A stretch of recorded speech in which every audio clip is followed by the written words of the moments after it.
নমস্কার। লাম্যার বুকসের উদ্যোগে আয়োজিত শ্রী অরবিন্দের সাবিত্রী কাব্যপাঠ এবং আলোচনার এই অনুষ্ঠানে যারা সমবেত হয়েছেন তাদের সকলকে আন্তরিক স্বাগত এবং শুভেচ্ছা জানাচ্ছি। আমরা সাবিত্রীর বুক 1 ক্যান্টো 3 পড়ছি। বুক 1 হচ্ছে দ্য বুক অফ বিগিনিংস এবং ক্যান্টো 3 হচ্ছে দি যোগ অফ দ্য কিং, দি যোগ অফ দ্য সোলস রিলিজ। আমরা এই দি যোগ অফ দ্য সোলস রিলিজ এই অংশটি পড়ছি। আমাদের আজকের পাঠ শুরু হবে পেজ নাম্বার 27 থেকে। পেজ নাম্বার 27 এবং কন্টিনিউয়াস লাইন মার্কিং 193 থেকে আজকের পাঠ শুরু হবে। 193 a heavenlier function with a finer mode, এই জায়গা থেকে আজকের পাঠ শুরু হবে। আমরা জানি ক্যান্টো 3-তে অশ্বপতির সাধনার বিবরণ শুরু হয়েছে। অশ্বপতির সাধনার যে অংশটি এখানে কবি আমাদের কাছে তুলে ধরেছেন সেটি হচ্ছে তার অন্তরাত্মার মুক্তির যে সাধনা, সেইটি অন্তরাত্মার মুক্তির সাধনা। তাতে অশ্বপতির চেতনার ভেতরে নানান রকম উন্মুক্তি দেখা যাচ্ছে, নানান রকম ঊর্ধ্বতর এবং উচ্চতর চেতনার স্পর্শ তার অন্তরকে ক্রমশই সমৃদ্ধ করে তুলছে তার সাধনার জন্যে। তার সাধনা এত জোরালো, এমনভাবে তিনি নিজেকে নিবেদন করছেন যে ক্রমশ তার ভেতরে এই রূপান্তর দেখা যাচ্ছে। আমরা আগের দিনে একটি প্রতীকের ভেতর দিয়ে বিষয়টি পড়েছিলাম। সেখানে কবি স্বর্গীয় মূর্ছনার কথা বলছেন, ইথেরিয়াল সিম্ফনি। এই যে স্বর্গীয় মূর্ছনা, সেটি তৈরি হচ্ছে একটা ম্যাজিক্যাল অ্যাকর্ডের ভেতর দিয়ে, অর্থাৎ যেন ম্যাজিক্যাল জাদুকরী একটি অ্যাকর্ড, মানে সমস্ত সুর মিলিয়ে একটা চমৎকার সামগ্রিকতা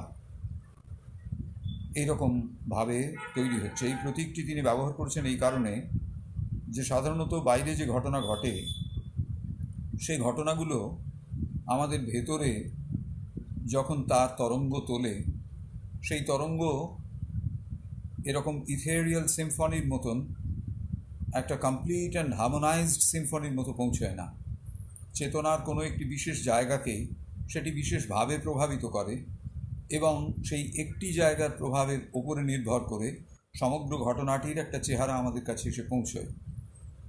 কিন্তু রাজার ভেতরে এমন একটা নবচেতনার উন্মেষ হয়েছে যেখানে তিনি বাইরে থেকে যাই শুনতে পাচ্ছেন, যে অনুভবই তার কাছে এসে পৌঁছচ্ছে সেটা তার সামগ্রিকতায় গৃহীত হচ্ছে এবং তার ভেতরকার যে দিব্য প্রেরণা সেইটি সঙ্গে সঙ্গে তিনি অনুভব করতে পারছেন। বলছেন happy partners in the souls response, অর্থাৎ এই যে মাইন্ড অ্যান্ড লাইফ, মন এবং প্রাণ, মূলত যেখানে আমাদের ওই অনুভবগুলো প্রথম স্পন্দন তোলে, সেই মন এবং প্রাণ এতটাই উদ্ধায়িত হয়েছে, রেইজড, এতটাই উদ্ধায়িত হয়েছে যে তারা তাদের অস্তিত্বের অন্তরের যে অন্তরাত্মা, সোলস, তার যে রেসপন্স, তার যেন একটা আনন্দময় সহযোগী হয়ে গেছে। এবং রাজার যে স্নায়ু এবং মাংসপেশি, সে সমস্ত এই সামগ্রিকতার সঙ্গে যুক্ত হয়েছে, এই হারমোনির সঙ্গে যুক্ত হয়েছে এবং তারা জ্যোতি এবং আনন্দের মধ্যে দিয়ে সমগ্র একটা সামগ্রিকতার সঙ্গে যুক্ত হচ্ছে। এর পরের অংশ থেকে আজকের পাঠ শুরু হচ্ছে।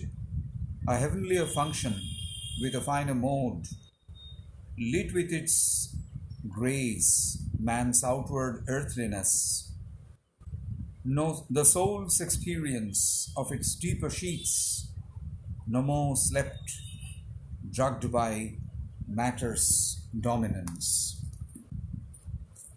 বলছেন যে আমাদের স্বাভাবিক অবস্থায় এই যে আউটওয়ার্ড আর্থলিনেস, মানে বাইরের এই যে পার্থিবতা, আর the souls experience of its deeper sheets, আমাদের একেবারে গভীরে যে অন্তরাত্মা রয়েছেন তাঁর যে অভিজ্ঞতা, অর্থাৎ দুটি বিষয়, একটি হচ্ছে বাইরের পার্থিবতা যেটি আমাদের চেতনার বাইরের দিককে স্পর্শ করছে, আরেকটি হচ্ছে আমাদের অন্তরের গভীরে যে অন্তরাত্মা রয়েছেন তার যে অভিজ্ঞতা, এক্সপিরিয়েন্স, গভীরতর ক্ষেত্রের যে অভিজ্ঞতা, এগুলি সব ড্রাগড বাই ম্যাটার্স ডমিনেন্স। এগুলি সব জড়ত্বের প্রভাবের দ্বারা প্রভাবিত হয়ে রয়েছে। জড়ত্ব যেন এই সমস্তকে প্রভাবিত করেছে। যেমন বাইরের দিক থেকে যে স্পন্দন আসছে সেটি জড়ত্বের ভেতর দিয়ে গৃহীত হচ্ছে বলে তার ভেতরে জড়ত্বের প্রভাব আছে, আর আমাদের ভেতরকার যে souls experience of its deeper sheets, অর্থাৎ আউটওয়ার্ড আর্থলিনেসের নিচে যে ডিপার শিটস রয়েছে যেখানে সোলস এক্সপিরিয়েন্স থাকবার কথা, সেখানেও সেই সোলস এক্সপিরিয়েন্সও ম্যাটার, জড়সত্তার দ্বারা প্রভাবিত হয়ে রয়েছে, তাদের প্রভুত্ব মেনে যেন চলছে। অন্তরাত্মা আমাদের বাইরের যে পার্থিব শরীর তার দ্বারা আবৃত, একেবারে যে আমাদের সবচেয়ে বাইরের যে আবরণ, আউটারমোস্ট শীত, এবং তারপরে আরও কতকগুলো স্তর রয়েছে, গভীরের সমস্ত স্তর, এবং তারপরে আবার রয়েছে কতকগুলো সূক্ষ্ম শরীর। তো তাহলে একেবারে বাইরের দিকে যেমন মেটিরিয়ালিটি, তারপরে ঠিক আউটওয়ার্ড মেটিরিয়ালিটির ভেতরে একটা ইনওয়ার্ড মেটিরিয়ালিটি, তারপরে রয়েছে কতকগুলো সাটল বডি বা শীত।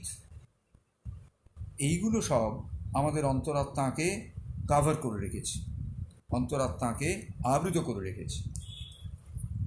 এবং এই যে বাইরের শীতগুলো, বাইরের আবরণগুলো, এগুলো কেন না, এগুলোর ভেতর দিয়ে অন্তরাত্মা পরিপ্রকাশিত হবেন, এই উদ্দেশ্যেই এদের বিন্যস্ত করা এভাবে। কিন্তু আমাদের এই মানুষী ব্যবস্থার মধ্যে অন্তরাত্মার যে অভিজ্ঞতা, এই সমস্ত ডিপার অ্যান্ড সাটলার লেভেলস, গভীরতর এবং সূক্ষ্মতর যে সমস্ত স্তর, সেখানকার যে অভিজ্ঞতা, এগুলো সব ড্রাগড বাই ম্যাটার্স ডমিনেন্স। সবটার উপরেই একচ্ছত্র প্রভাব বিস্তার করে আছে ম্যাটার, অর্থাৎ জড়সত্তার যে প্রেরণা, সেইটি জড়ত্বের প্রেরণা আমাদের সমস্ত সূক্ষ্মত্বকে যেন আবৃত করে রেখেছে। এমনকি মন যখন স্পন্দিত হয়, মনের কাজ, অপারেশনস অফ দ্য মাইন্ড, যেটাকে মনে করা হয় যে মন হচ্ছে অন্যান্য সমস্ত আমাদের চেতনাগত উপাদানগুলি হতে পৃথক, সে মুক্ত, যেখানে আমাদের একেবারে মুক্ত চিন্তার কথা আমরা বলি, এমনকি সেখানেও সেটিও প্রভাবিত হয়ে রয়েছে, বা তার উপরে প্রভুত্ব রয়েছে কার না, মেটিরিয়াল ওয়ার্ল্ডের। কেন? তার কারণ আমাদের এই যে মস্তিষ্ক, তার একটি পার্ট হচ্ছে মেটিরিয়াল ইস্যুগুলোর সঙ্গে অ্যাসোসিয়েটেড, আমরা তাকে বলতে পারি ফিজিক্যাল ব্রেইন। সেই ফিজিক্যাল ব্রেইন তাকে প্রভাবিত করে রেখেছে। এটি হচ্ছে ম্যাটার্স ডমিনেন্স, যেটি আমাদের এই পার্থিব মহাপ্রকৃতির ভেতরে যা কিছু আছে, মহাপৃথিবীর ভেতরে যা কিছু আছে, সেই সমস্তকে প্রভাবিত করছে। অশ্বপতির কাছে a heavenlier function with a finer mode যেন একটি স্বর্গীয় ক্রিয়াকলাপ, স্বর্গীয় কাজকর্ম, with a finer mode, খুব সূক্ষ্ম এক রকমের ভাব থেকে সেই কাজকর্ম চলছে, অত্যন্ত পরিশীলিত এবং অত্যন্ত সূক্ষ্ম একটা কাজের পদ্ধতি। সেইটি সাধারণ মানুষই বাইরের দিককার পার্থিবতাকে আউটার আর্থলিনেস, বাইরের দিককার পার্থিবতাকে তার গ্রেস, তার মহিমার সাহায্যে যেন একটা হেভেনলিয়ার ফাংশন করে তুলছে, একটা ফাইনার মোডের হেভেনলিয়ার ফাংশন করে তুলছে, যেন সেটি একটি স্বর্গীয় কাজ হয়ে দাঁড়াচ্ছে। এবং যে কাজটি হচ্ছে একেবারে খুব উচ্চ স্তরে। কিভাবে হচ্ছে না, থ্রু দ্য গ্রেস। এই যে গ্রেস, এটার দুরকম মানে আছে। একদিকে তো গ্রেসফুলনেস, মহিমা, আর একদিকে হচ্ছে যেন এটি একজন নৃত্যশিল্পীর একটা বিশেষ বৈশিষ্ট্য। এবং সে নৃত্যশিল্পীর বৈশিষ্ট্য কীরকম না, তার চেহারা বা তার নৃত্য ভঙ্গিমা দেখলে মনে হয় তিনি যেন তার ওজন বলে যেন কিছু নেই, সমস্ত কিছু যেন ওপরে উঠে যায়, খুব অনায়াস স্বচ্ছন্দে তিনি ওপরে উঠছেন, নিচে নামছেন ইত্যাদি। তো এইরকম no more slept the soul's experience on its deeper sheets, lit with its grace man's outward earthliness. বাইরের পার্থিবতাকে যেন এই মহিমার সাহায্যে তা উজ্জ্বল হয়ে উঠল। In the dead wall closing us from the wider self into a secrecy of apparent sleep, the mystic tracked beyond our waking thoughts, a door parted, built in by matter's force, releasing things unseized by earthly sense. A world unseen, unknown by outward mind, appeared in the silent spaces of the soul. এখানে যে কথাটি notice করবার সেটি হচ্ছে finer walking একটা সূক্ষ্ম কাজ। কিসের সূক্ষ্ম কাজ? কারা এই সূক্ষ্ম কাজ করছে না, the tissues and nerves and senses, অর্থাৎ সেই সমস্ত পেশি, সেই সমস্ত স্নায়ু এবং সেই সমস্ত অনুভব, তারা যেন একটা সূক্ষ্ম কাজ করছে। এই সূক্ষ্ম কাজের ফলে অশ্বপতি দেখতে পাচ্ছেন। কি দেখতে পাচ্ছেন না, সূক্ষ্ম জগতের সমস্ত সত্যটাকে তিনি দেখতে পাচ্ছেন। সাটলার ওয়ার্ল্ডে কাজটা কিভাবে হচ্ছে, বাইরের জগতের যে কাজটা আমরা দেখছি সেটি সাটলার ওয়ার্ল্ডে গিয়ে কিভাবে হচ্ছে সেগুলি তিনি দেখতে পাচ্ছেন। এই টিস্যুজ অ্যান্ড নার্ভসের একটা ফাইনাল ওয়াকিং হচ্ছে বলে, ফাইনাল ওয়াকিং, সূক্ষ্ম ক্রিয়ার মধ্যে দিয়ে তারা যাচ্ছে বলে। আমাদের ক্ষেত্রে the dead wall of matter closes us off. জড়জগতের একটা যেন ডেড মানে মৃত একটি প্রাচীর, অর্থাৎ এমন একটা যেটার অন্তরালে কি আছে আমরা দেখতে পাবো না, এবং যেটা হচ্ছে ডেড, মৃত। ডেড ওয়াল অফ ম্যাটার সেটি কি করছেন না, আমাদের যে এই প্রসারিত সত্তা, ওয়াইডার সেলফ, সেইটির থেকে যেন আমাদের একেবারে আটকে রেখে দিচ্ছে। অশ্বপতির ক্ষেত্রে আ ডোর পার্টেড, সেই দরজা যেন খুলে গেছে, ওপেনড আপ, অর্থাৎ ওই যে পাঁচিল দেওয়াল যা আমাদের আলাদা করে রেখেছিল, সেখানে একটা দরজাটা বন্ধ ছিল, সেই দরজাটা অনেক দিন পরে যেন খুলে গেছে। এটি অশ্বপতির চেতনায়। আর এই যে দরজাটা, এর চারিদিকে রাখা রয়েছে, চারিদিকে বিন্যস্ত রয়েছে পার্থিব শক্তি, built in by matter's force. কোথা থেকে এসছে এই পার্থিব শক্তি? এসেছে ম্যাটার, জড়সত্তার ভেতরকার যে ফোর্স, শক্তি, সেইখান থেকে এই শক্তির উদ্ভব। কিন্তু এখন এটি উন্মুক্ত রয়েছে এমন একটি পরিসরের দিকে যেটিকে বলা যেতে পারে a state of sleep, a secrecy of apparent sleep কবি বলছেন। অর্থাৎ এটি নিজেকে অন্যান্য সমস্ত কিছুর থেকে আলাদা করে রেখেছে, আপাতদৃষ্টে যাকে নিদ্রা বলে মনে হয় সেই রকম একটি বিষয়ের সঙ্গে যুক্ত রেখে। A secrecy of apparent sleep, the mystic tract beyond our waking thoughts, the mystic tract beyond our waking thoughts. Tract কথাটার মানে হলো একটা পরিসর, একটা স্পেস, একটা এরিয়া, একটা এলাকা। যেই দরজাটা খুলে গেল, যেই খুলে গেল, মুক্ত হয়ে গেল, রিলিজড হলো।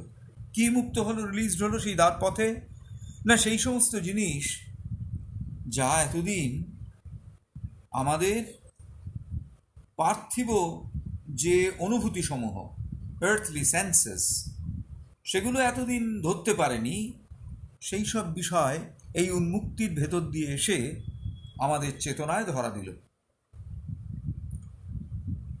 যাতে অশ্বপতি এ বিষয়ে সচেতন হন, অবহিত হন যে এটি একটি একেবারে নতুন জগৎ, a world unseen, unknown by outward mind. আমাদের এতদিনের বাইরের যে মন, তা দিয়ে এই জগৎকে আমরা না দেখেছি না জেনেছি, সেই রকম একটি জগৎ তৈরি হচ্ছে। appeared in the silent spaces of the soul. কোথায় জেগে উঠছে এই পরিসর, এই সিটি? জেগে উঠছে silent spaces of the soul, অন্তরাত্মার ভেতরে যে নীরব পরিসর রয়েছে, সেই নীরব পরিসরের মধ্যে জেগে উঠছে এই যে নতুন অবহিতি, নতুন চেতনা। এটি কিসের ফল?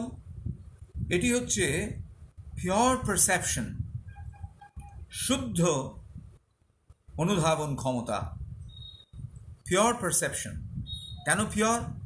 না, যে বিষয়টি অনুধাবন করছেন সেই বিষয়টির বাইরে অন্য কোনো বিষয়ের প্রতি সেই মুহূর্তে তাঁর আর দৃষ্টি নেই। সেটি হচ্ছে pure perception that comes to him, that came to him as a gift of spirit. অশ্বপতির কাছে এই পিওর পারসেপশন কিভাবে এলো? না, অন্তরাত্মার দান হিসেবে এলো, the gift of the spirit and of the magical accord which attuned him to the vibrations of the subtler worlds. অর্থাৎ এই যে ম্যাজিক্যাল অ্যাকর্ড, একটা জাদু চুক্তি হয়েছে যেটা অ্যাটিউন করেছে, সুরের দিক থেকে মিলিয়ে দিয়েছে, অশ্বপতিকে সুরের দিক থেকে মিলিয়ে দিয়েছে কিসের সঙ্গে? Vibrations of the subtler worlds. এই যে চেতনার গভীরের সূক্ষ্ম জগতের যে স্পন্দন, তার সঙ্গে যেন মিলিয়ে দিয়েছে। He sat in secret chambers, looking out into the luminous countries of the unborn, where all things dreamed by the mind are sin and true, and all that the life longs for is drawn close. He sat in secret chambers looking out. Chamber মানে হচ্ছে একটা ঘেরা এলাকা, ঘেরা, এবং এটা secluded. যিনি এখানে বসবেন তিনি ছাড়া তার অনুমতি ব্যতিরেকে কেউ আসতে পারবেন না। একটি একেবারে বিচ্ছিন্ন ঘর।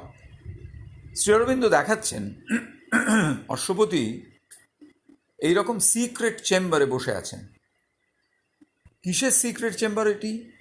না, এটি হচ্ছে আন্তর্জগতের গুপ্ত লুক্কায়িত একটি পরিসর। সেখানে রাজা অশ্বপতি বসে আছেন।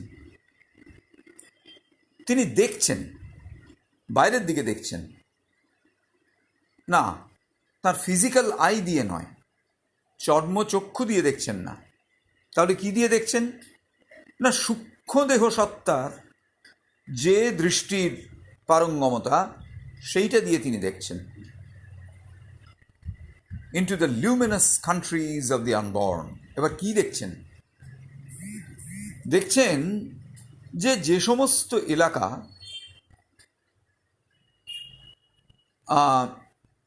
যেখানে অনেকে বাস করছেন, এই যে যারা বাস করছেন, যে সমস্ত অস্তিত্ব সেখানে বাস করে, তাদের এই কারণে জন্ম হয়নি যারা এই মেটেরিয়াল ওয়ার্ল্ডে যারা বসবাস করছেন ওই জায়গাটিতে, রাজা দেখছেন যে তারা নিছক মেটেরিয়াল ওয়ার্ল্ডেই জন্মাননি। মেটেরিয়াল ওয়ার্ল্ডের বিইং বা অস্তিত্ব তারা নন, তারা হচ্ছেন সূক্ষ্ম চেতনার জগতের সব অস্তিত্ব। তারা এসেছেন এই সমস্ত, কোথা থেকে এসছেন তারা? লিউমিনাস কান্ট্রিজ, এইসব উজ্জ্বল যে সমস্ত দেশ, অর্থাৎ উজ্জ্বল যে পরিসর, সেখান থেকে তারা এসছেন। তো এই যে উজ্জ্বল সমস্ত ক্ষেত্র, এখানে মন যা স্বপ্নে দেখছে সেটা দেখা যায়, এবং এরা সত্য, এরা বাস্তব। এদের মধ্যে কোনো রকম এইটি দেখছেন যে এখানে কোনো রকম হ্যালিউসিনেশন নেই, কোনো রকম হ্যালিউসিনেশন নেই, সত্য এবং বাস্তব, ইলিউশন নেই কোনো। এমনকি সবটুকু আনন্দ যা আমাদের জীবন চায়, যেন ওই স্তর থেকে খুব কাছাকাছি হয়ে গেল, খুব সহজ অ্যাক্সেসেবল।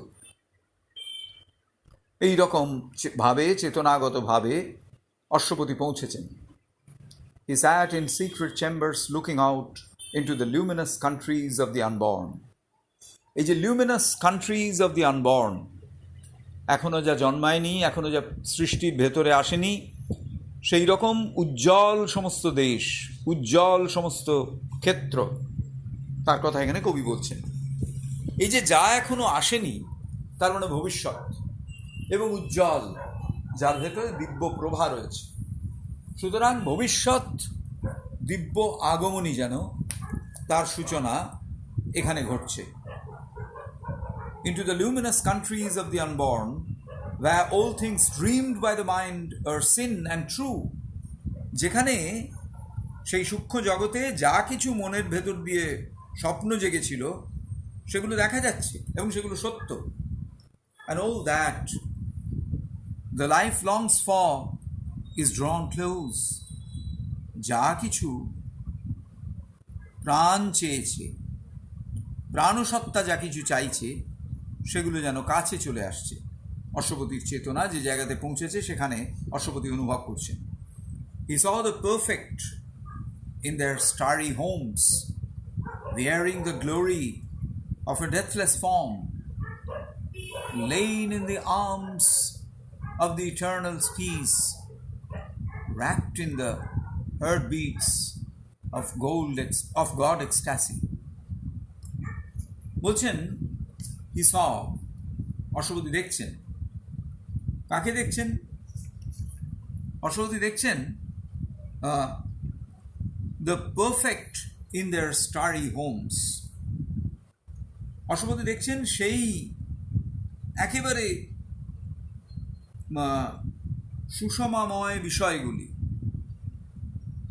অশ্বপতি দেখছেন যে পারফেক্ট, সুষমাময় বিষয়গুলি। এরা হচ্ছেন কি? The perfect beings. এরা হচ্ছেন সেই অস্তিত্ব যারা উচ্চতর স্তর থেকে মুক্ত হয়ে নেমে এসেছে। তাদের ভেতরে কোনো রকম ইমপারফেকশন নেই, তাদের ভেতরে কোনো রকম অসংশুদ্ধি নেই, এবং তারা এই পার্থিবতার ভেতরে অবতরণ করেছেন। শ্রী অরবিন্দ বলছেন যে তাদের যে বাড়ি, যেখানে তারা অরিজিনালি থাকেন, দেয়ার হোমস, তাদের আবাস, সেটি কীরকম? স্টারি, মানে লাইক স্টার্স, অথবা ফুল অফ স্টার্স, তারার মতো উজ্জ্বল, অথবা তারকারাজির ঔজ্জ্বল্যে পূর্ণ। এই যে তারকা, স্টার, এটি হচ্ছে অসংখ্য সত্যের প্রতীক। রাত্রের অন্ধকারে যখন অসংখ্য তারা জ্বলতে থাকে, তখন প্রাচীন পরম্পরায় বলা হয়েছিল এটি হচ্ছে সত্য যে নানা রূপে প্রকাশিত এই পৃথিবীতে, সেই অসংখ্য রূপের যেন বিন্যাস ওই তারকার আলোর মধ্যে দিয়ে। এই যে প্রত্যেকটি পারফেক্ট বিইং, প্রত্যেকটি আদর্শ এবং নিখুঁত অস্তিত্ব, তারা পড়ে আছেন। কি পড়ে আছেন? মানে তাদের ওয়ারিং, অর্থাৎ তাদের চেহারাটা এরকম। কীরকম চেহারা? The glory of a deathless form. তাদের মৃত্যু অতিক্রান্ত রূপের মহিমা যেন তাদের ভেতর থেকে বেরিয়ে আসছে। তাদের যেন এক অমর রূপ।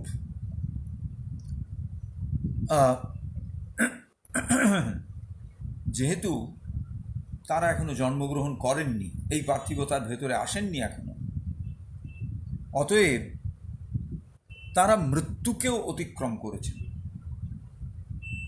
যেমন জন্মকে অতিক্রম করেছেন, তেমনি মৃত্যুকেও অতিক্রম করেছেন।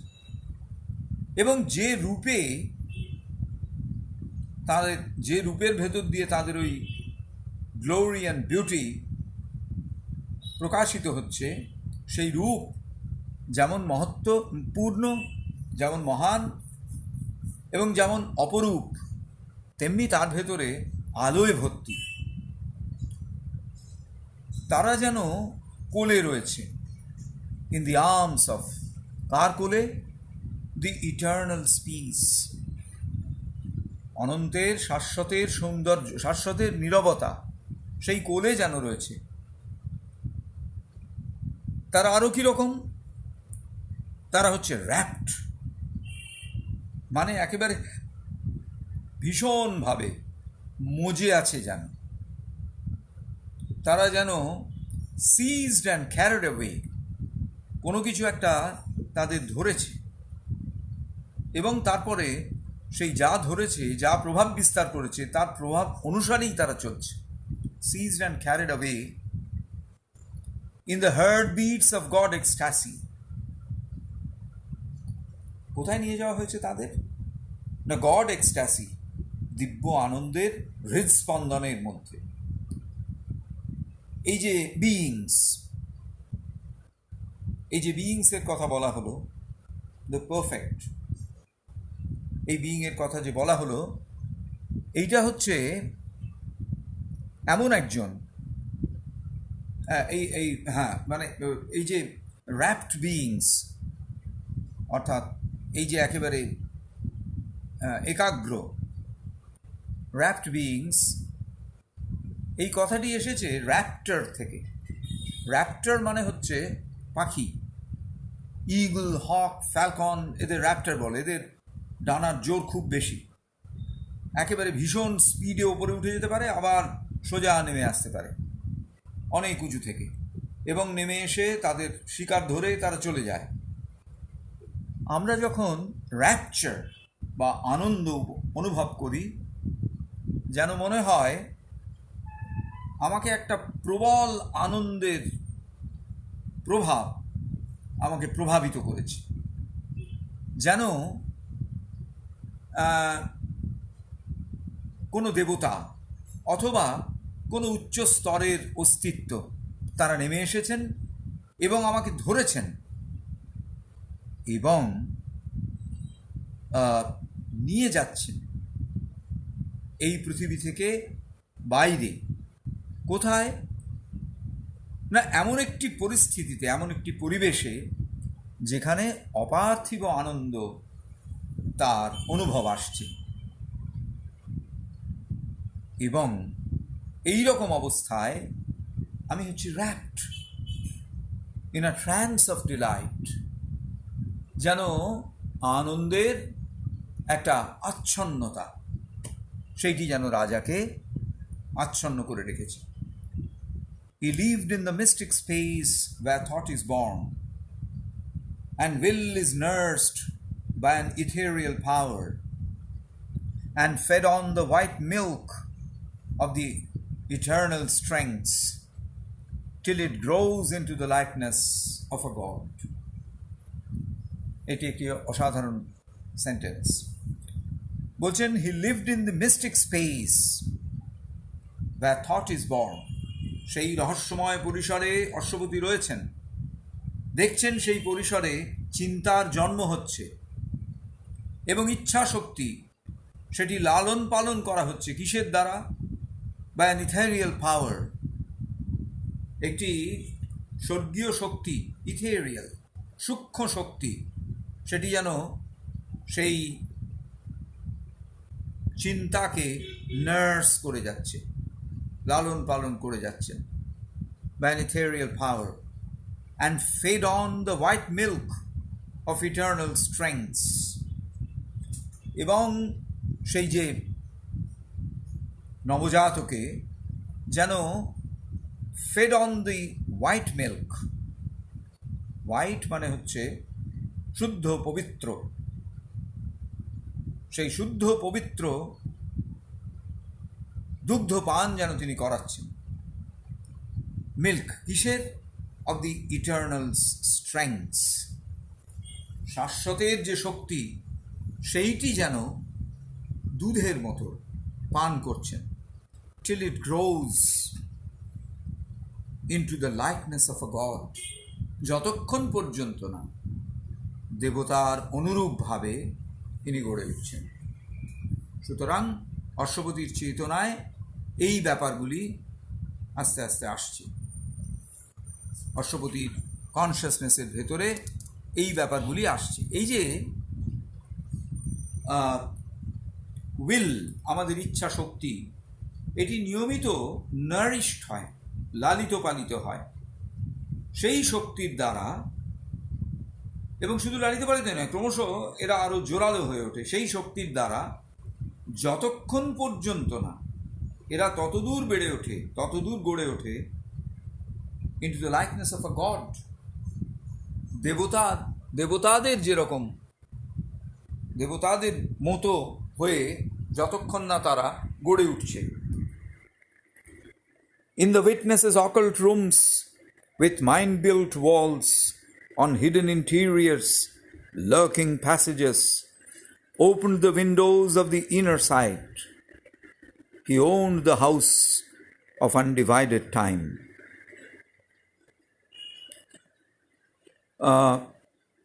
বলছেন, কোনো একজন সাক্ষী সত্তা, তিনি সব দেখছেন। যেমন আমাদের এই বাস্তব ক্ষেত্রে যেটা হয় যে কোনো একটা অ্যাক্সিডেন্ট বা কোনো একটা ক্রাইম যদি কোথাও হয়, তাহলে আরক্ষা দপ্তর থেকে সাক্ষী একজনকে চাওয়া হয়, যারা দেখেছেন এই ঘটনাগুলো ঘটতে। যখন অধ্যাত্ম জীবনে কথা আমরা বলি, তখন আমাদের বলা হয় যে এমন একটা অবস্থান চেতনাগতভাবে থাকে, যেন থাকে তোমার, যাতে তুমি হচ্ছ উইটনেস, সাক্ষী। অর্থাৎ কীরকম না, যা কিছু ঘটে যাচ্ছে, যা কিছু আমি করছি, যা কিছু আমি অনুভব করছি, যা কিছু বলছি, সেখান থেকে আমি যেন একটু সরে আছি। কোথায় সরে আছি? না, আমার অন্তশ্চেতনার ভেতরে, a step back into our inner consciousness, এবং সেখান থেকে আমরা দেখছি যে আমরা কি করছি, কী ধরনের চিন্তা আমাদের মাথার ভেতরে আসছে, কী ধরনের স্পন্দন আমাদের মধ্যে আসছে, কিভাবে আমরা ব্যবহার করছি আরেকজনের সঙ্গে, একজন, দুজন, তিনজন, যে কজনের সঙ্গেই হোক, আমাদের বিহেভিয়ারাল প্যাটার্নটা কীরকম, এবং কেন আমরা ওইভাবে, আমাদের ব্যবহারটা ওই রকম, এইগুলো সব ওই সাক্ষী সত্তা দেখে যাচ্ছেন। আমাদের মনের কোনো একটা অংশের সাহায্যে এটা সম্ভব যে আমাদের নিজেদের আলাদা করে নিতে, স্টেপ ব্যাক করে ভাবতে, দেখতে। এই সাক্ষী সত্তা, সাক্ষীর রোল যেটা, সেইটা আমরা নিজেরাই করতে পারি।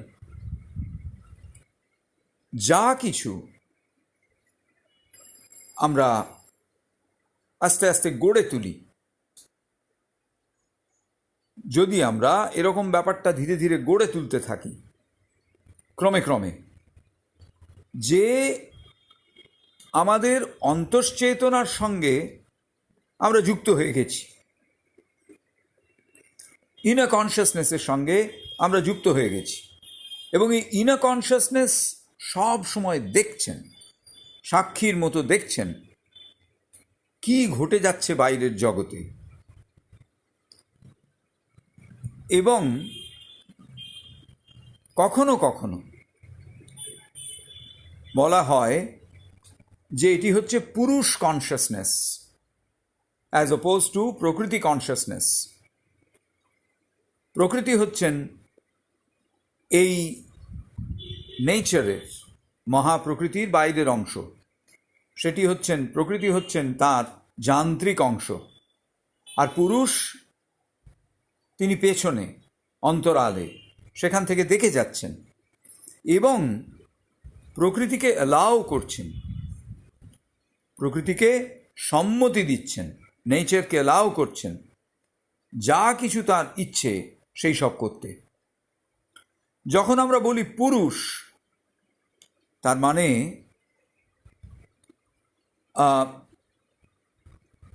আমাদের মন যা ভাবছে তার থেকে অনেক গভীর।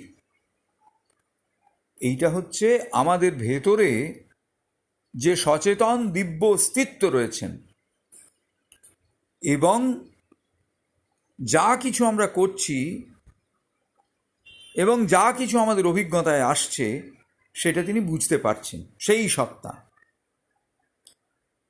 সেই সাক্ষী। তিনি কোথায় রয়েছেন? তিনি রয়েছেন গুপ্তভাবে, ইন অকাল্ট রুমস, এমন একটি গৃহে যে গৃহ একেবারে ঢাকা, যার প্রাচীরগুলো, দ্য ওয়ালস, এগুলো তৈরি হয়েছে মন চেতনা দিয়ে। এবং সাক্ষী সত্তা এই মন চেতনা দিয়ে তৈরি দেওয়ালের অন্তরালে বাস করছেন। যখন অশ্বপতি সেই সাক্ষীর জায়গাতে নিজেকে দাঁড় করালেন, the windows of the inner sight যেন খুলে গেল, অর্থাৎ অন্তর্দৃষ্টির জানলাগুলো যেন খুলে গেল, অন্তর্দৃষ্টি তার ভেতরে উন্মোচিত হলো। ওই কি দেখালো? দেখা গেল কি? দেখা গেল হিডেন ইন্টেরিয়ার্স, লার্কিং প্যাসেজেস। ভেতরে অনেক কিছু লুকিয়ে রাখা আছে, এমনভাবে তৈরি বাইরে থেকে বোঝাই যায় না। সেই জন্য হিডেন ইন্টেরিয়ার্স, আ লার্কিং প্যাসেজ ইনসাইড আর লার্কিং প্যাসেজ, অর্থাৎ লুকিয়ে থাকা সমস্ত প্যাসেজ, যেটি মানুষ সচরাচর দেখতে পাবে না, সেই রকম চোখের সামনে থেকে যেটি সরিয়ে রাখা হয়েছে, রাজা অশ্বপতি সেটি দেখতে পাচ্ছেন।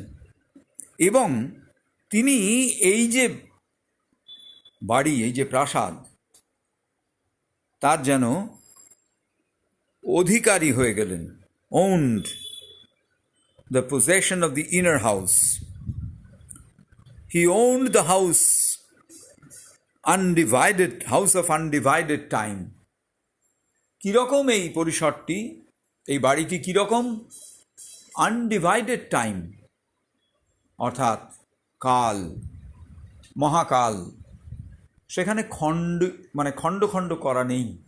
আমরা যখন কালকে খণ্ড করে বুঝে নিতে অভ্যস্ত, সেখানে কাল এইভাবে খণ্ডিত নয়, অখণ্ড সামগ্রিকতায় কাল সেখানে বিধৃত। Lifting the heavy curtain of the flesh He stood upon a threshold, serpent watched, and peered into gleaming endless corridors, silent and listening in silent hurt for the coming of the new and the unknown. বলছেন heavy curtain of flash, Ashwapati যেন একটি পর্দাকে তুলে ধরেছেন। সেই পর্দাটি কিসের? পর্দাটি হচ্ছে of flash. Flash মানে body আর physical staff, আমাদের শরীরের যে জড় আবরণ, সেইটি যা দিয়ে আমাদের শরীর তৈরি, সেইটি একটা ভারী পর্দার মতো। পর্দা কি করে? আড়াল করে রাখে। ভারী পর্দা একেবারেই ভেতরে কি আছে দেখতে দেয় না। তো আমাদের এই যে মেটিরিয়ালিটি, আমাদের এই যে পার্থিবতা, আমাদের এই যে জড় আবরণ, এটি ভেতরের থেকে বাইরেকে একেবারে জোরালোভাবে আলাদা করে রেখেছে। সেই জন্য ওটাকে তুললে তবে ভেতরটা দেখতে পাওয়া যাবে। সেটি যেন একেবারে বাইরের দরজার সামনে টাঙানো আছে। অশ্বপতি সেটিকে তুলে ধরছে এবং তিনি যেন দেখছেন, যেহেতু সাক্ষী সত্তা, সেই জন্য তিনি দেখছেন যে তিনি নিজেই দরজার কাছে গিয়ে ওটাকে তুলে ধরেছেন পর্দাকে এবং দাঁড়িয়ে আছেন, প্রবেশ করবার জন্য দাঁড়িয়ে আছেন। যেন ঘরের চৌকাঠের সামনেটায় তিনি দাঁড়িয়ে আছেন, ডোর সেল, সেখানে তিনি দাঁড়িয়ে আছেন। ওটি অতিক্রম করে ঘরে ঢুকবেন তিনি, অথবা বাইরে থেকে ঢুকবেন, অথবা এক ঘর থেকে আরেক ঘরে যাবেন। মোট কথা একটি ঘরের দরজার চৌকাঠের উপর তিনি দাঁড়িয়ে আছেন। অনেক পরম্পরাতে এরকম বলা হয় যে চৌকাঠ হচ্ছে বাড়ির একটা ভীষণ পবিত্র জায়গা। কেন পবিত্র জায়গা? না সকলেই এই চৌকাঠ অতিক্রম করে ভেতরে ঢুকতে পারে না। আমাদের দেহচেতনাও ঠিক সেই রকম। আমাদের দেহচেতনাকেও সবাই অতিক্রম করে প্রবেশ করতে পারে না। কাকে, কে কোন কোন অনুভব ঢুকবে সেটা আমরা ভেবে নিই, তবে তাকে অ্যালাউ করি। এইখানে যেন এই যে থ্রেশহোল্ড, এই সিল, এই চৌকাঠ, এটি যেন একটি বা অনেকগুলি সাপ তারা পাহারা দিচ্ছে। যখন সাবিত্রী তার যোগ সাধনার সূচনায় এই চৌকাঠের কাছে আসবেন, যিনি এই যে রক্ষণাবেক্ষণ করছেন যে সাপেদের যারা, তাদের ভেতরে একজন উঠে দাঁড়ায়, উঠে দাঁড়িয়ে সাবিত্রীকে যেন একটা ওয়ার্নিং দেয়। আমাদের ক্ষেত্রেও এই ব্যাপার ঘটতে পারে। আমরা যখন সাটলার রেলমস, আমাদের সূক্ষ্মতর জগতে আমরা যখন প্রবেশ করছি, আমরা যে একেবারে ফিজিক্যালি কোনো সার্পেন্টকে দেখতে পাবো তা নয়, কিন্তু কোনো কিছু এরকমভাবে আমাদের ওয়ার্ন করে দিতে পারে, সাবধান করে দিতে পারে যে আমাদের অত্যন্ত যত্নশীল হতে হবে, বিপদের সম্ভাবনা আছে। কারণ সত্যি সত্যিই বিপদ রয়েছে যদি আমরা আমাদের চেতনাকে উপযুক্তভাবে বিকশিত, শুদ্ধ এই রকম করে নিতে পারি। সেই জন্যে এই ওয়ার্নিংটা আমাদের কাছে আসে। কখন হচ্ছে ঠিক সময় এর মধ্যে প্রবেশ করবা, ওই যে সার্পেন্ট, সর্প, সে পরে আমাদের জানিয়ে দিতে পারে। কিন্তু আমরা এমন নয় যে আমরা সবসময় সেই ওয়ার্নিং ফলো করি। প্রথমে অশ্বপতি প্রবেশ করেননি, তিনি বাইরে দাঁড়িয়ে আছেন এবং দেখছেন নতুন যে জায়গাটি, সেটিকে তিনি দেখছেন, পিয়ার্ড, কি আছে ভেতরে। প্রথমে তিনি দেখলেন কি না, গ্লিমিং এন্ডলেস করিডোরস, উজ্জ্বল সমস্ত প্যাসেজ, করিডোর, এবং সেগুলি কীরকম? এন্ডলেস, যেহেতু শাশ্বত সেজন্য তার কোনো শেষ নেই।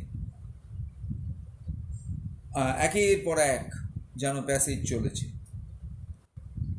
সত্যবান ওখানে দাঁড়িয়ে আছে, এই অশ্বপতি ওখানে দাঁড়িয়ে আছেন, silent and listening in silent heart for the coming of the new and unknown. নীরব হৃদয়ে দাঁড়িয়ে রয়েছেন তিনি, নীরব হৃদয়ে। এবং আরেকটি কথা বলেছেন, and listening in the silent heart, হৃদয় নীরব, এবং তার মধ্যে যদি কোনো শব্দ হয় সেটি শোনবার জন্যে উৎকর্ণ হয়ে আছেন তিনি। For the coming of the new and the unknown. কেন দাঁড়িয়ে আছেন, কেন অপেক্ষা করছেন?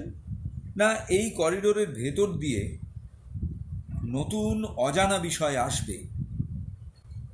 নীরবে তিনি দেখছেন এবং শুনছেন, শোনবার চেষ্টা করছেন যা কিছু আসবে তা। এরকম করিডোর গ্লিমিং, মানে খুব মৃদু ঔজ্জ্বল্যের আলো, সেইটি যেন অশ্বপতি দেখতে পাচ্ছেন ঢোকবার আগে। He gazed across the empty stillnesses and heard the footsteps of the undreamed idea in the far avenues of the beyond. Ashwapati তাকিয়ে দেখছেন সেই অল্প উজ্জ্বল অনন্ত সমুদ্র সুড়ঙ্গগুলোর ভেতরে। একেবারে নীরবে তিনি শুনছেন এবং দেখছেন। কি দেখছেন? না, কি সেখান থেকে বেরিয়ে আসে তাই। He gazed, দেখছেন, অনেকক্ষণ ধরে তাকিয়ে রয়েছেন, gazing across the empty stillness, সেই যে একেবারে ফাঁকা শূন্য যে নীরবতা, সেই দিকে তাকিয়ে রয়েছে। এই যে সমস্ত পরিসর এবং এই যে সমস্ত করিডোর সেগুলি রয়েছে, তারা সব ফাঁকা এবং স্থির, একেবারে কোনো শব্দ নেই। তার নিজের, তিনি নিজে এটি দেখছেন। এইবারে বহু দূরে তিনি পদধ্বনি শুনতে পাচ্ছেন, the footsteps of the undreamed idea. কি অসাধারণ ফুটস্টেপস! এ তো ফিজিক্যাল হিয়ারিং নয়, অন্তরাত্মায় ডুব দিয়েছেন, দিয়ে তিনি দেখছেন তার কাছে পরিষ্কার হয়ে যাচ্ছে আনড্রিমড আইডিয়া, কিছু আশ্চর্য নতুন সৃষ্টিশীল ধারণা। সেটি যেন আসছে তার কাছে দূরবর্তী কোনো এক জগৎ থেকে, যিনি যা এতদিন পর্যন্ত তিনি স্বপ্নেও দেখেননি এই পৃথিবীতে। এটা কোনো সময় কেউই এনভিশন করেননি, কেউই এটিকে দেখেননি। সেই রকম কিছু যেন তার কাছে আসছে, কিন্তু এটি ধীরে ধীরে এগিয়ে আসছে এবং তিনি তার পদধ্বনি শুনতে পাচ্ছেন। কোথা থেকে? In the far avenues of the beyond, ওই যে পথ, শাশ্বত পথ, যা দৃষ্টির অনুভবের বাইরে চলে গেছে, সেই দূরবর্তী জায়গা থেকে আনড্রিমড আইডিয়া সেখান থেকে যেন ভেসে আসছে এবং তা চলে আসছে এই যে সারফেস, উপরিভাগ, তাকেও অতিক্রম করে। এমন কিছু যা এতদিন পর্যন্ত পরিপ্রকাশের মধ্যে ঢোকেনি। He heard the secret voice, the word that knows, and saw the secret face that is our own. The inner planes uncovered their crystal doors. Strange powers and influences touched his life. অশ্বপতির আরেকটি অভিজ্ঞতা, যখন তার আন্তঃসত্ত্বা নিজেকে সেই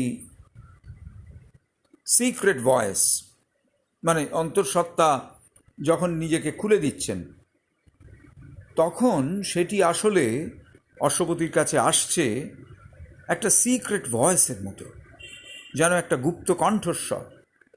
এই secret ভয়েসের ভিটা হচ্ছে capital, অর্থাৎ এটি যেন দিব্য কণ্ঠস্বর। কি বলছেন সেই কণ্ঠস্বর?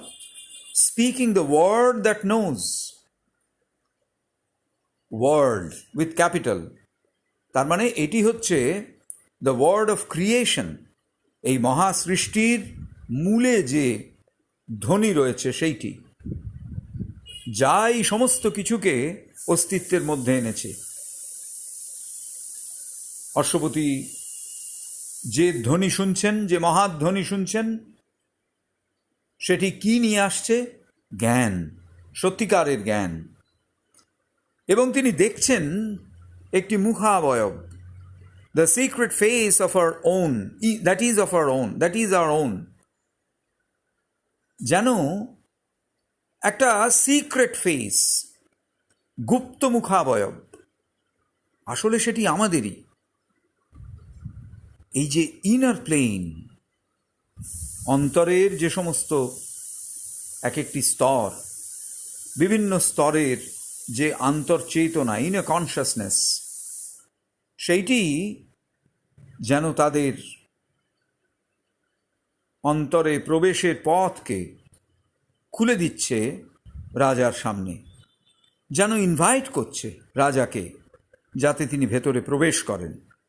এই প্রত্যেকটি স্তর, প্রত্যেকটি চেতনার স্তর, তার এক একটি দরজা আছে। এবং এই দরজা কিসের তৈরি? Made of crystal. এই দরজা যেন ক্রিস্টালের তৈরি, পরিষ্কার এবং শুদ্ধ substance. The inner planes uncovered the crystal doors, সেইগুলি তারা ওপেন করে দিচ্ছেন। স্ট্রেঞ্জ পাওয়ার্স অ্যান্ড ইনফ্লুয়েন্সেস, আশ্চর্য সব শক্তি এবং প্রভাব, সেগুলি এইসব ইনার প্লেনস থেকে টাচড হিজ লাইফ, রাজার জীবনকে স্পর্শ করছে। এবং তার অভিজ্ঞতাকে এই পৃথিবীর মধ্যেই তার অভিজ্ঞতাকে ওই অন্তরের গভীরের যে সত্তা, সেখানকার অভিজ্ঞতা স্পর্শ করছে। A vision came of higher realms than ours, a consciousness of brighter fields and skies, of beings less circumscribed than brief-lived men, and subtler bodies than these passing frames, objects too fine for material grasp, acts vibrant with a superhuman light, and movements pushed by a superconscient force, and joys that never flowed through mortal limbs, and lovelier scenes than earth's, and happier lives. এইটি হচ্ছে অন্তরাত্মার আরেকটি দান, যেটা শ্রী অরবিন্দ তার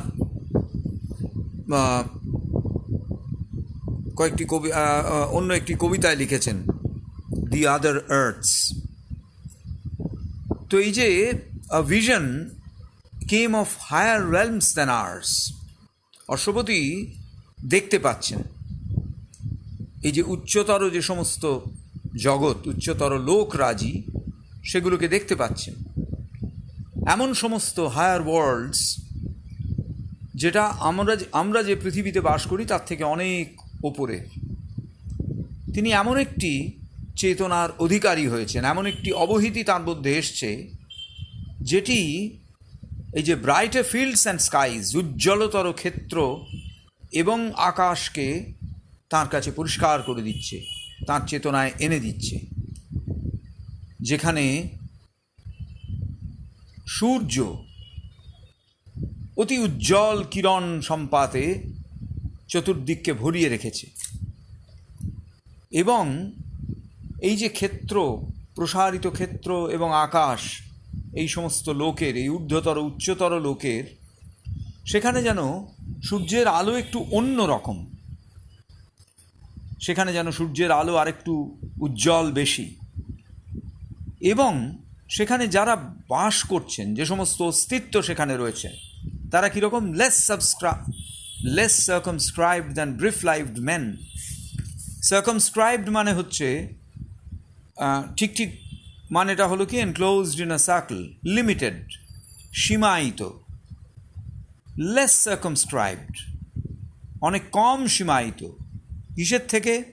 than brief lived men. এই যে অল্প আয়ুর মানুষের থেকে অনেক কম সীমা তাদের। আমাদের ক্ষেত্রে সীমা কীরকম? বার্থ অ্যান্ড ডেথ, জন্ম এবং মৃত্যু। এখানে যে অস্তিত্বরা রয়েছেন, সেই ঊর্ধ্ব চেতনায় যে অস্তিত্ব রয়েছেন, যাদের অশ্বপতি এখন দেখতে পাচ্ছেন, এবং যাদের দেহ চেতনা হচ্ছে আমাদের থেকে অনেক সূক্ষ্ম, তারা আমাদের এই পাসিং ফ্রেম, অর্থাৎ এই যে কিছুদিন পরে ধ্বংস হয়ে যাবে এরকম নশ্বর যে আমাদের চেহারা, তার থেকে অনেক অনেক বেশি সূক্ষ্ম। এমনকি যেসব বিষয়গুলি সেখানে রয়েছে, সেগুলি vibrant with a super human light, সেগুলি অত্যন্ত স্পন্দনশীল। সেখানে রয়েছে অতিমানবীয় আলোক, এমন একটি আলোক, এমন একটি চেতনা যা আমাদের অনেক ঊর্ধ্বের।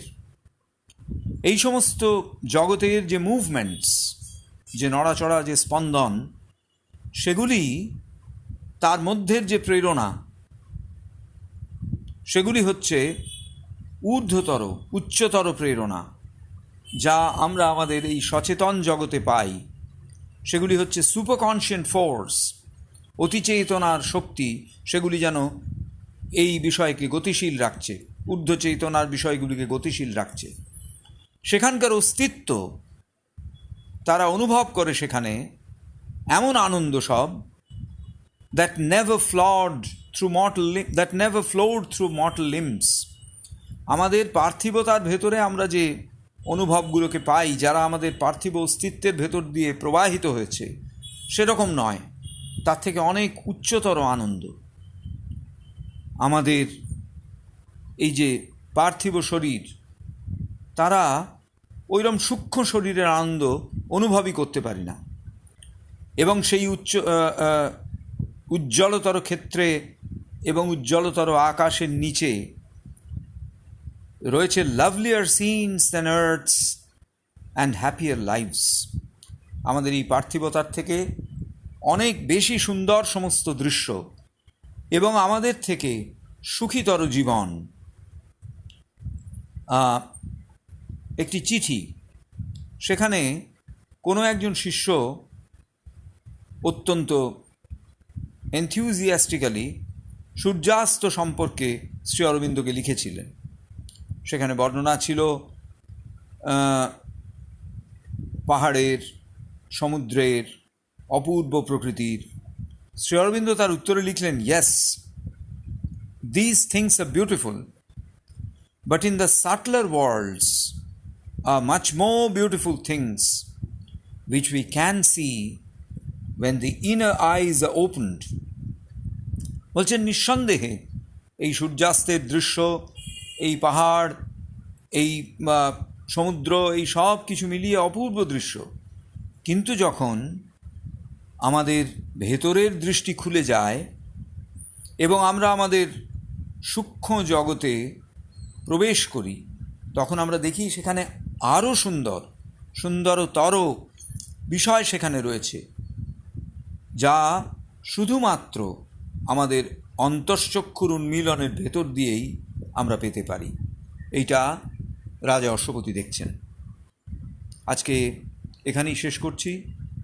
যারা আমাদের সঙ্গে ছিলেন তাদের সকলকে আন্তরিক ধন্যবাদ এবং কৃতজ্ঞতা জানাচ্ছি। নমস্কার, ধন্যবাদ।